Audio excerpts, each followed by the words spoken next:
বাংলাদেশের চলমান অস্থিরতার কারণে এই বছর জাতীয় নির্বাচন আয়োজন করা কঠিন হতে পারে বলে মনে করেন নবগঠিত জাতীয় নাগরিক পার্টি এনসিপির প্রধান নাহিদ ইসলাম। ব্রিটিশ বার্তা সংস্থা রয়টার্সকে দেওয়া এক সাক্ষাৎকারে নাহিদ ইসলাম বলেন, গত 7 মাসে আমরা আশা করেছিলাম যে পুলিশিং ব্যবস্থা ও আইন শৃঙ্খলা পরিস্থিতি উন্নতি হবে, কিন্তু কিছুটা উন্নতি হয়েছে, তবে তা যথেষ্ট নয়। বর্তমান পরিস্থিতিতে একটি জাতীয় নির্বাচন আয়োজন সম্ভব নয় বলে আমি মনে করি। 26 বছর বয়সী নাহিদ ইসলাম সম্প্রতি অন্তর্বর্তীকালীন সরকারের উপদেষ্টা হিসেবে কাজ করেছেন। এখন তিনি আনুষ্ঠানিকভাবে রাজনীতিতে যোগ দিয়ে জাতীয় নাগরিক পার্টি এনসিপির নেতৃত্ব দিচ্ছেন।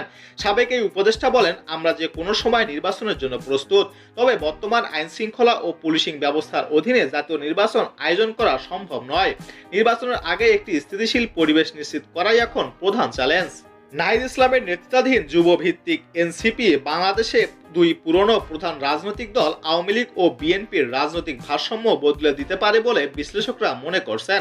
বাংলাদেশে দীর্ঘদিন ধরে শেখ হাসিনা ও খালেদা জিয়ার নেতৃত্বাধীন দুই দলের দ্বন্দ্বের মধ্যে রয়েছে।